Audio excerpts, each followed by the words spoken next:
आपल्या स्पंदन बद्दल तुम्हाला एक थोडक्यात माहिती देतो. आपलं स्पंदन जे आहे ते आपल्या गेल्या आता 4थं वर्ष चालू आहे.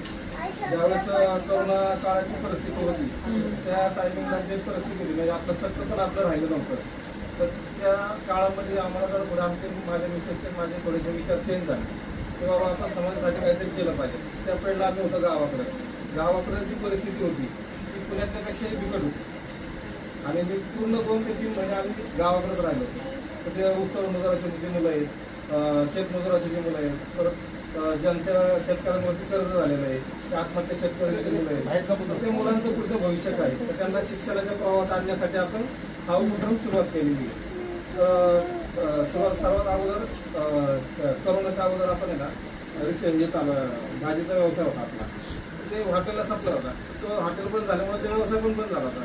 तर इथं आल्याच्या नंतर मी रिक्षाला सुरुवात केली, रिक्षा चालवायला सुरुवात केली. रिक्षा चालवताना हा उपक्रम सुरू केला. रिक्षा चालवताना मला एक मुलगी भेटली बंगाल वगैरे गोळा करताना. त्या मुलीला घेतलं आणि अजून 2-4 मुलं अशी बघून आम्ही 5-6 मुलांवरती सुरुवात केली. सुरुवात केल्याच्या नंतर मग असे दरवर्षी मुलं वाढत गेली.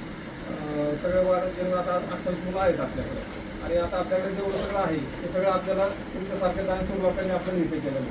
हे आपण भाड्याने घेतलेलं इथं 14,000 रुपयाचं भाडं आहे. लाईट बिल हे ते सगळ्या गोष्टी आपल्या सगळ्या वेगळ्या आहेत. माझं घर आहे काळेवाडीमध्ये स्वतःच आहे, पण तिथं सगळे आमची फॅमिली आहे, वडील आहे, भाऊ सगळे. तर तिथं जागा पुरत नाही म्हणून आपण इथं भाड्याने घेतलेलं आहे आणि इथं राहायला आमची फॅमिली पूर्ण आहे. हा मोठा मुलगा हा बारका आहे माझी मिसेस आहे. आम्ही सगळेजण यांच्यासोबतच राहतो. दुसऱ्याच्या भरोश्यावरती आम्ही काय केलं शकत नाही, कुठल्याचंही करत नाही. तर आपण आपल्या अंतर्मनातून जर सुरुवात केली तर बाबा आपण यांना कसं सांभाळायला पाहिजे, पगार देऊन सुद्धा कोणी सांभाळत नाही तसं. आता यांचं शिक्षण, यांचं पुढची प्रगती कशी करायची, काय करायची. ज्यावेळेस आपल्याकडे मुलं आलेले यांना म्हणजे आई सुद्धा येत नव्हतं, कारण यांनी शिक्षणच केलं नव्हतं अगोदर. 5वीचा मुलगा जो आहे त्याला आईपासून आम्ही सुरुवात केली. शाळेतलं वेगळं पण इथं आम्ही इथं वेगळं आपण त्यांना शिकवतो सगळ्या गोष्टी. आपण थोडंसं आतमध्ये बघू कसं आपण हे करतो काय करतो. कम्युनिटी ब्रँड म्हणून कंपनी आहे. त्यांनी आम्हाला मागच्या वर्षी कम्प्युटर दिले होते. 1.5 वर्ष झाले कम्प्युटर दिलेले. आता थोडेसे 2-3 कम्प्युटर खराब झाले पण चालू आहे. दर रविवारी आपण त्यांचं बेसिक कम्प्युटर त्यांना शिकवतो. मोठा मुलगा कम्प्युटर लावलेले ते कम्प्युटर शिक्षण करतो.